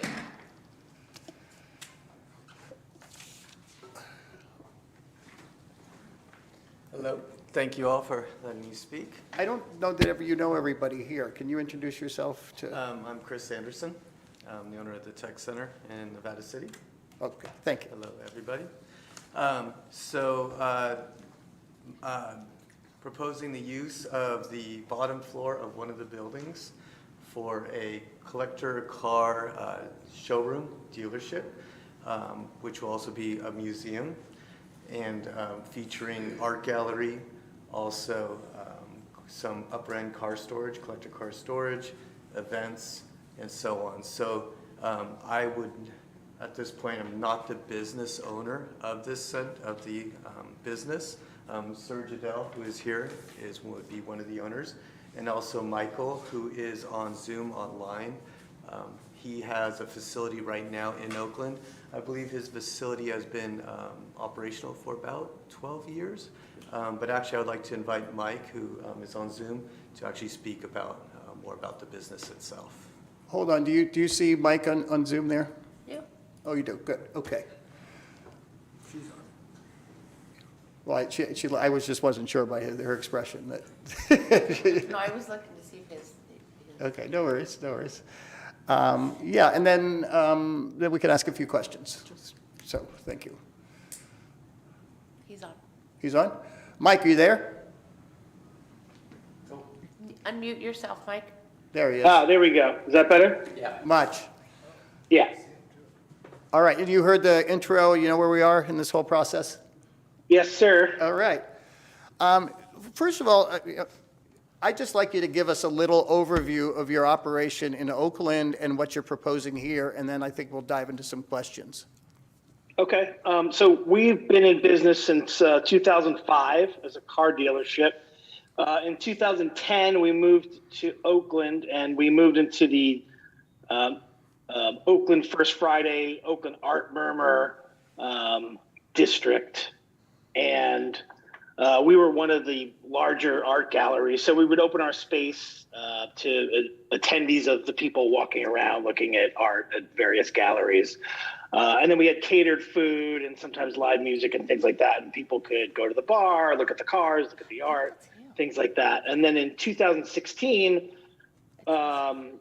we opened a bar and restaurant in the space with a full liquor license from ABC, and doing all kinds of events. So, you know, a lot of community-based stuff, so fundraising, a lot of work with 501c3s, pet shelters, housing, all kinds of stuff, but even weddings and things like that. So, so we've been one of the staples of the Oakland arts community, cultural community here for, you know, quite some time. So, and essentially during COVID, I'm getting out of the bar restaurant business in Oakland for many reasons, but Chris and Sergio are friends of mine and offered this great opportunity, and that's kind of what we want to do up there, but even more. So car storage, because it seems everyone up there has a classic car of some sort, either sitting in a field or they're actually driving it. But so yeah, we want to just bring it up there and get the community involved, and be respectful neighbors and kind of continue what we've been doing in Oakland here. Excellent. Mike, are you trying to share your screen? I am trying to share my screen, yes. Okay, because we're looking at a Zoom screen right now. Okay. You are sharing your screen right now. Yeah. Oh, well, let me share. Let's see here. You're not sharing the correct thing, I don't believe. Oh, There this you is can you see this? Yep. Yes, there it is. Okay, so that's the front of my building in Oakland. This is the beer garden during a wedding. This is the showroom, and you can see there's art kind of interspersed amongst the cars, so it's kind of a museum environment. And this is the PowerPoint that Chris put together. If I could go to can you see this? Nope. You quit No? sharing your screen. You stopped sharing. Oh, okay, hold on a second. Well, okay. Can you see this? Yes. Yeah, that's a nice photo. So this is the car dealership page, showing some of our inventory. Wow, that's expensive. Yeah, we have cheaper stuff too. It's kind of all over the map. It's just kind of any car that's interesting or collectible or fun. We have it in our inventory. So the other thing is, now, did it switch to the bar and restaurant? Yes, that's beautiful. Okay.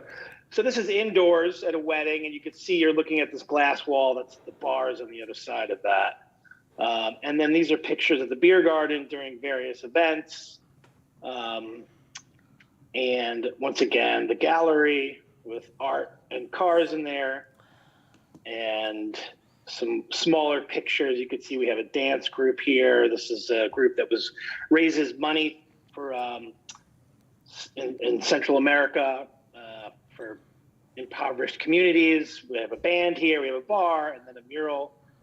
So just a lot of stuff going on, essentially, but also very community-based. So all the artists are local. All of our beer on tap was specifically brewed in Oakland. What else? And also, we work with a lot of 501c3s that are local as well. So we work with East Bay Housing Organization and lots of different things like that. So Good. You can support our housing organization once we develop it. yeah, we would love to. So yeah. Anyway, I'd like to let the council members ask some questions if they have. Anybody have any questions here? I have a statement, Mike. I do not have a classic car, nor does anyone I know have a classic car. So, oh my God. Just to be clear, your statement about everybody here has a classic car sitting around I was wondering somewhere, about that too. I don't think is necessarily accurate.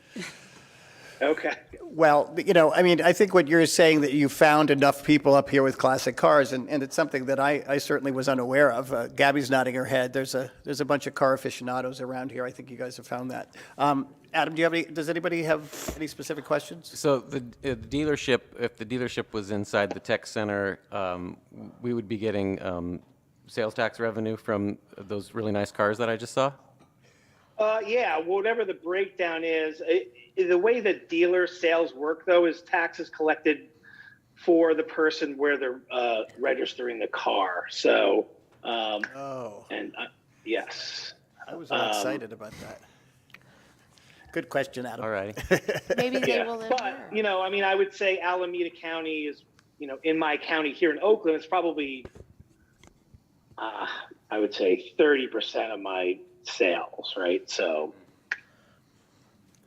there will be tax revenue generated, but also the beer garden would be sales tax generation and art sales, things like that. So There seem to be a lot of revenue streams that you're going after there.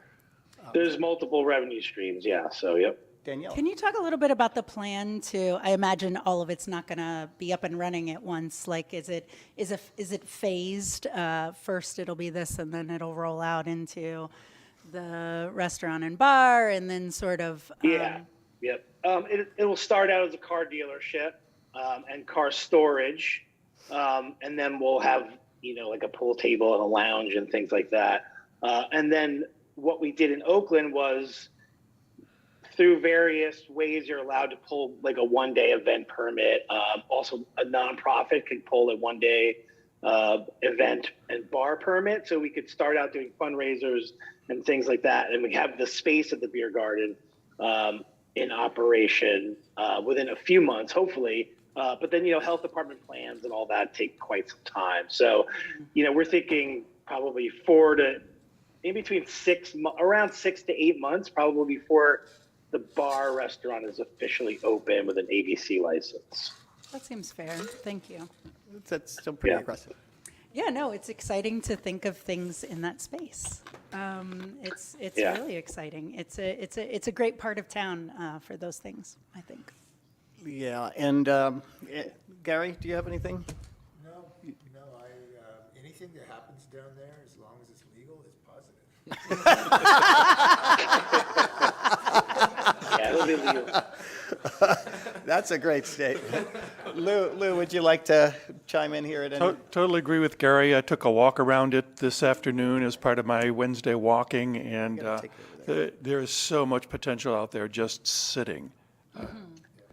Yeah, it's been underutilized, and Chris is doing a great thing there, and we're just all trying to kind of work together and make a really cool space, but also, bring in something that the community can enjoy as well. So. Yeah, we certainly appreciate that, and this is a really opportune time for this project. Any time to get something going out there is an opportune time. But we just had a meeting, and Chris was at that the other day, and Councilmember Cece was there for the Seven Hills Business District, and we, we're drawing the boundaries of the proposed boundaries. We have to approve it as a council of the district, and we chose to include the tech center in in that district. So we're going through this whole sort of arts and culture sort of focus on Seven Hills District. And I don't know if you guys know this, I don't know if we talked about this, but we happen to have 3 or 2 of the 14 arts and cultural districts that are designated by the state in Nevada County. Truckee, and then Nevada City, Grass Valley is another arts and cultural district. And with that comes a lot of recognition, but it also comes with the part where we have to participate as a community in providing art for the arts and culture district. So, Which there are plenty of artists in the community for well, sure. I know, and so we would be able to get some local artists involved with this project too. So I think it's good in that sense, and I just wanted to highlight that. If we don't have any other more questions from the table, I don't want to keep people here. It's just exciting. This is really I think just to recap for some of the previous the newer council members, Mr. Anderson, a year or so, 2 years ago now, was planning on doing indoor cannabis cultivation in one of these units, and this 150,000 square feet of indoor office space. And with the changes to that industry in the market, there's a pivot, and there's some other projects going on down there, this being the first one that's kind of the anchor business for that, for your kind of endeavors. And there's other good stuff to come that will come in other phases, right? Okay. Great. Yeah, of course. What's I assume fire insurance down there is pretty nuts right now. And what's insurance like for a classic car dealership? It's as far as what, like cost or? Yeah. Well, in Oakland, which is, I would say at least marginally much less safe than Nevada City, it's about. It has burned more recently. Well, yeah, That's not a good thing. there's other problems than fire here, but I pay about $2,500 a year. It's not really that terrible. Chris, could you speak to that for a second? The fire insurance is very tough, very, very tough.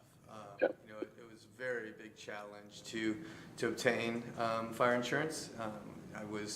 Actually, the cannabis insurance companies were very, very more helpful in obtaining fire insurance, but it took a while and I still don't have actual license to operate there. So because it took so long and I still don't have it, they were dropping. So had to find new insurance, to get a policy that was only $3 million, which isn't nearly replacement cost for the property, not even come close. They wanted $620,000 a year for $3 million of coverage. They just didn't want to insure it. Went to the FAIR plan. The FAIR plan denied me. And then I went back to the FAIR plan this time and went to 2 different brokers and spoke to 2 different underwriters. And one of them actually then approved. There you go. So it's been a challenge. But fire insurance is a huge, huge issue, and that's one of the issues with moving forward with the project is, where is that going to end up? One day is it just going to disappear? And then what happens to the financing and so on? So it is a big challenge. That's why we're working on the shaded fuel break down there, Yes. too. Well, not hearing any other questions from my esteemed colleagues, I guess we're going to take a motion on this one. We're voting on we're going to say that these are, what do we call it, consistent findings, right? Yeah, there's a resolution that outlines the findings. Yeah, can I clean this up just a little bit, Mr. Mayor? Thank So if there's a motion and a second to approve Resolution 2022-61, then I'd ask the city clerk to read the resolution by title only and perform a roll call vote after that. So moved. Second. She's got to read the title. Yes, I do. Usually you get somebody else to do that. You have people that do that. I was told no. That was the big downer. Resolution number 2022-61, a resolution of the City Council of the City of Nevada City to make land use consistency findings for a classic car showroom and sales office with ancillary uses and events at 400 Providence Mine Road and authorizing the mayor to sign. Now I need a roll call vote, and that would be Councilmember Cece, Yes. Councilmember Klein, Yes. Councilmember Peterson. Yes. Vice Mayor Fernandez. Yes. And Mayor Fleming. Yes. Passes 5-0. Yeah, passes 5-0. Thank you. Thank you, everybody. Mr. Anderson, Well Mr. Surge, wishes. Ms. Jude. Forward to it. Yep. Thank you. Yeah, thank you, Mike. Bye, everybody. Well, you gotta invite us to the opening and let us Yes, drive please, the cars. please. We For each sure. get a car now, right? We each get a car to drive. They When the might be bars unethical, Sorry, but I can't make those jokes in public. Exactly. That Yeah, was a yeah. joke. Somebody's gonna come back to me and say, You're on record now. I know, getting kickbacks. All right, sorry. Moving on here to number 9, consideration of an award of professional service contract with Chargy LLC for the installation, maintenance, and data collection of 6 electric vehicle chargers in commercial street parking lot in the commercial street parking lot in an amount not to exceed $48,000 and authorize the city manager to execute the related documents. Take it away, Brian. Good evening. So we issued a RFP, request for proposal, for electric vehicle chargers in commercial street lot. These would be the first electric vehicle chargers in the city. Yay. We've had anticipated doing them in other locations like Nevada Street lot when we rebuild the bridge down there, but there's been delays in funding for that project. We're waiting for bridge funding. And then we considered it for behind the National, that parking lot that we've had different ideas about expanding the parking lot or doing a parking garage, and now we're doing a parking study to look at that. So this is good timing because some of those projects have been delayed, and our city manager actually found funding for this project through the Northern Sierra Air Quality Management District. Nice. And which funds the majority of the project, and it would consist of 6 charging ports at the commercial street parking lot. One would be in a disabled parking stall, and we have power close by because we also own the building in that parking lot, and so it's a convenient location. And we received 3 proposals. We reviewed them in accordance with the evaluation criteria in the RFP, and determined Chargy LLC is the top-ranked firm based on the evaluation criteria. So I'm available. Quick point of clarification, for that one, yes. Is that for a disabled vehicle, or is that just taking away a disabled spot? It would be for any placard holder. So, yeah.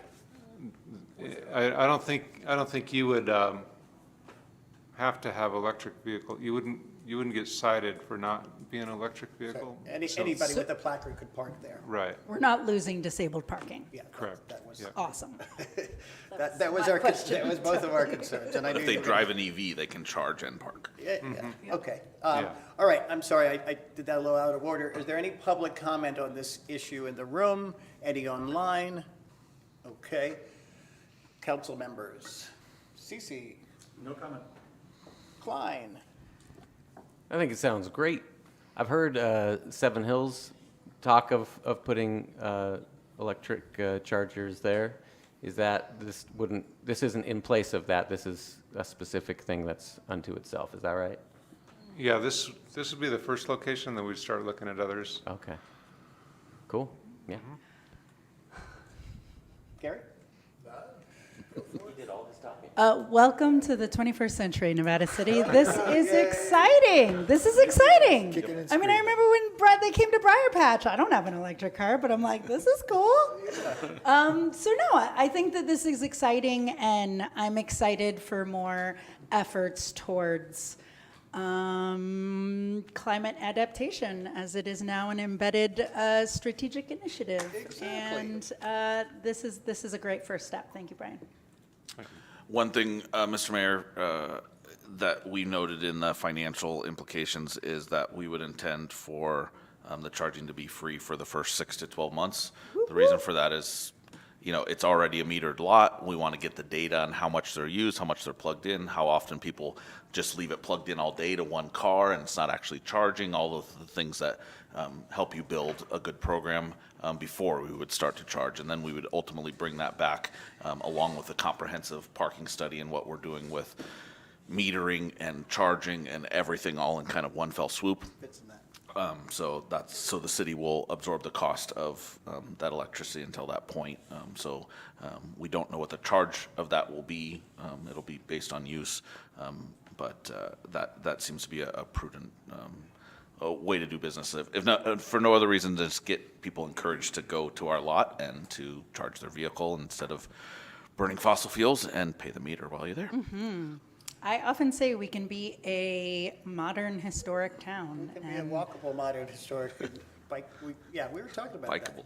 Walkable. So I don't know that much about this tech, but there's rapid charging, there's regular charging. How does that, do you have any understanding how that would work? Are there different spots for different levels of charging, or does each one, can one do a rapid charge? Because I know that I was reading an article about the UK doing this, and right now in the UK, the charging fees are about the same as what you would pay for a gas price. So it's really because there's surge charging for rapid charge. I mean, if you want to get your thing charged in an hour, you pay more money. If you can sit there for 3 hours, you pay less. And so I just want to understand if we're having the conversation about rapid charging or maybe not. Sean actually knows more about. These are level 2 chargers. So level 1 would be a home plug-in charger. It's like what I have in the back of my vehicle. It just plugs right into the wall, doesn't need a dedicated circuit. These are level 2, which you could have in your home as well. It's a dedicated circuit, and it would be predictably a 6 hours on the item for a full charge. So we wouldn't anticipate people would be parking for 6 hours, but they would recover everything that they used to get here. If, let's say they drove from Grass Valley or Banner Mountain or something like that, and they spend an hour and a half shopping in town, they'd recover everything they used to get here and to go back home and then some. So that's level 2 chargers. We would anticipate in the future in our fully built out plan to have some level 3 chargers, commonly referred to as superchargers or Tesla chargers. Okay. Those are the ones that in 30 minutes you could fully charge your Tesla, but those ones will likely not be free for the first 6 months. It's been a couple of years since I've installed any, but it's my understanding that only Tesla has the superchargers right now. I imagine the technology is moving real quick, too. It's going to move Yeah, really quick. there's one other vendor that is on the market for them, but they're very expensive. Yeah. We couldn't get one for this price that we're getting 6 for. There is, just to say something, this is, well, like we have these embedded things, I want grants to be embedded in everything we do. There is grant money for this out there, so there's lots of. Well, but there's a lot more. So we can do, we can put one in everybody's house with all the money that's out there for this in our jurisdiction. I think that's all I have for questions. I think our council members have already asked their questions, so I think this is good. Congratulations. Thanks for doing this. This is exciting. We're not coming out of pocket and we're joining the 20th century. So that's great. Sorry. I would love to just, move that we award the professional services contract and authorize the city manager to execute the documents, but that's just how I feel. That's brilliant. Did I miss it? And we already called for public comment? We did. Yeah. We did. Okay, thank you. Second. You did miss it. And a second. For noting that question. We're devolving. Can we? So please- first by Adam, second by Daniela. All those in favor? Aye. Any abstentions? All right, that's it. We don't have to deal with Sean. No. All right, last but not least. Thank you, Brian. We only have so much of an attention span. I know, I forget. All right, consideration of First Amendment to the employment agreement for city manager between the city of Nevada City and Sean Grayson, presented by Steve Pucci. All right, this should take less than an hour, so.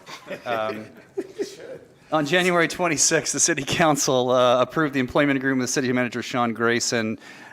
During the employment negotiations with Mr. Grayson, then interim city manager Joan Philippi, relayed and noted that certain certain negotiated items were the preference, or was Sean's preference, to wait on certain items to see if he could secure the position and also secure some other benefits for some other employee groups before he further negotiated those same benefits for himself.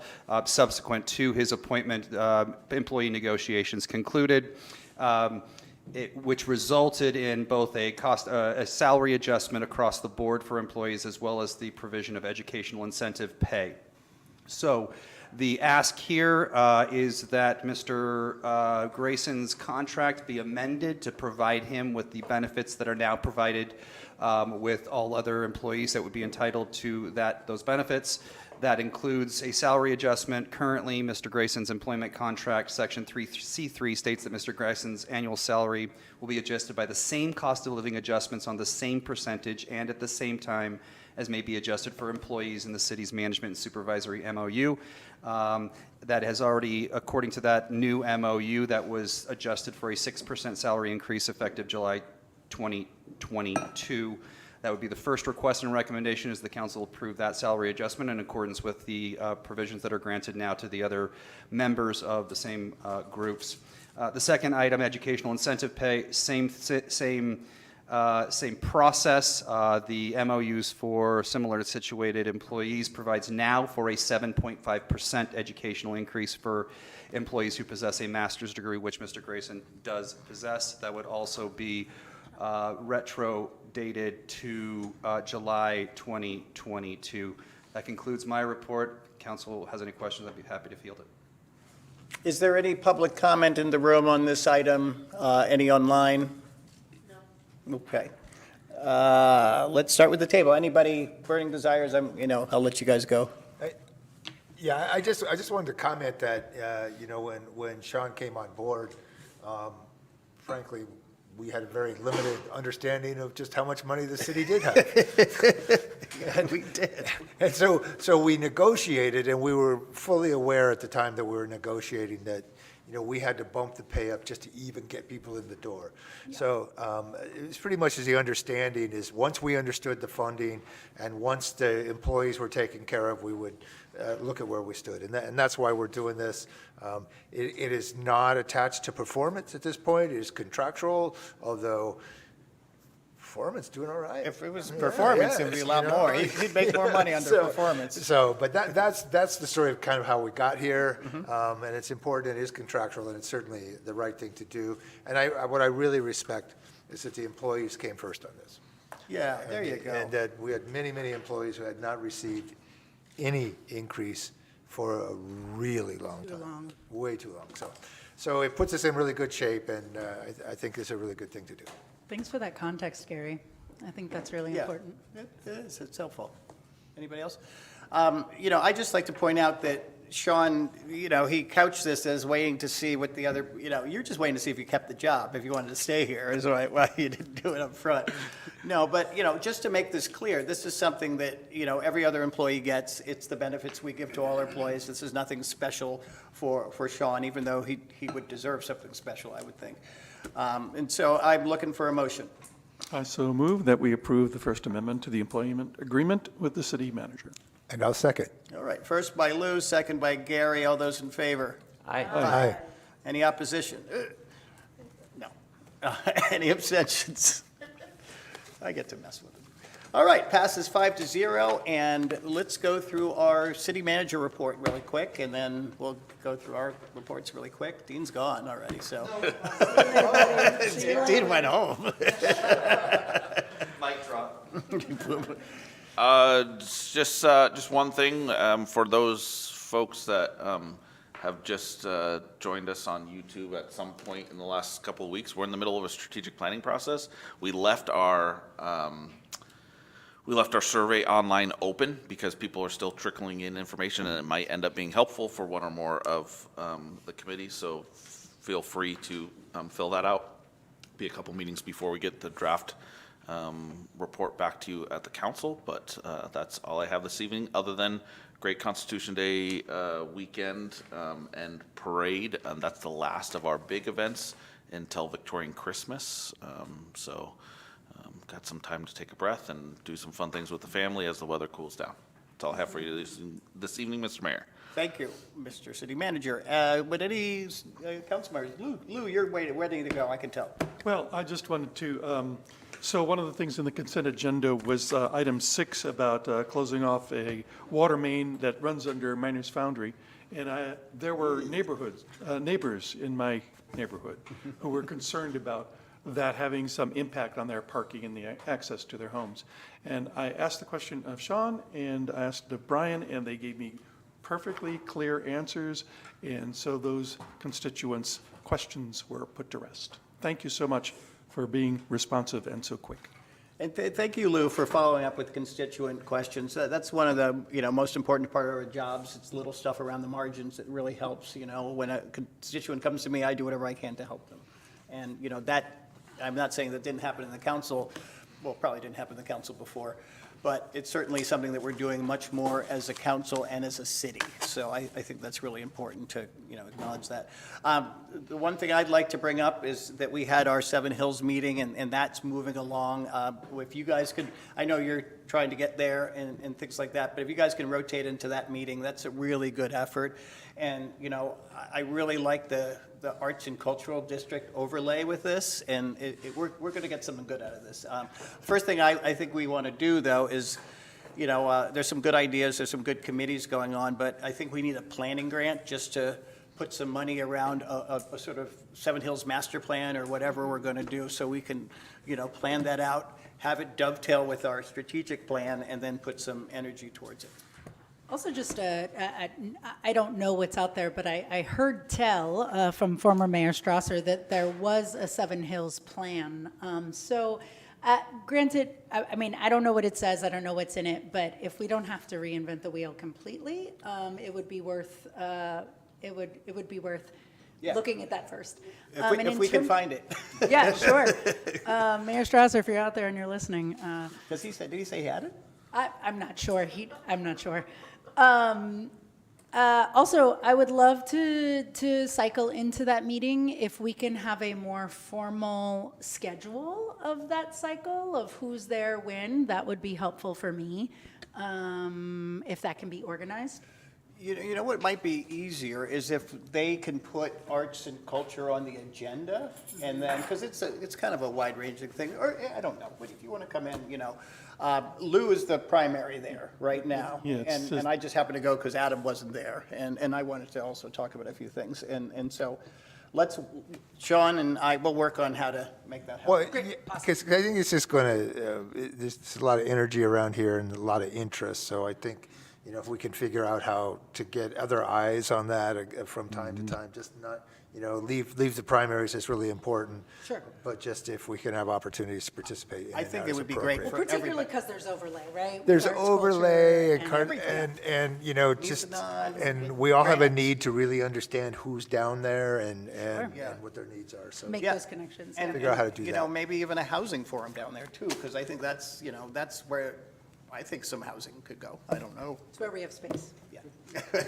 we have space on Nevada Street. Nevada Street. Yeah, there's a big lot over at the end. Big blue house. Small blue house. Okay, folks, I'm looking for a motion. Wait. Oh, I'm sorry. That's all right. I'm sorry. So we have She might want to go. I always want to go. We met with Shelley Covert, the Nisenan, and the county a couple of weeks ago. There's some movement there. We're working on trying to procure senior housing for Nisenan elders, and we're working in collaboration with the county. That's been great. There's some movement there. And then also I'll be meeting with Shelley and Ember tomorrow to get started officially on establishing what the Nisenan liaison position looks like, which is super exciting. And then the Nevada County Transit Commission meeting. I had my first meeting last week. That was great. Not much to report. I think I'm going to learn a lot, and I'm excited to be there. So that's it. Anybody? Well, no, I actually have a question for you. So two things. So one thing is that we're doing a indigenous food distribution for And I don't know if it's, I'm assuming it's through the Nissan. So that's something. I would hope so. Yeah, well, you know, we could go down to South County too, so sometimes.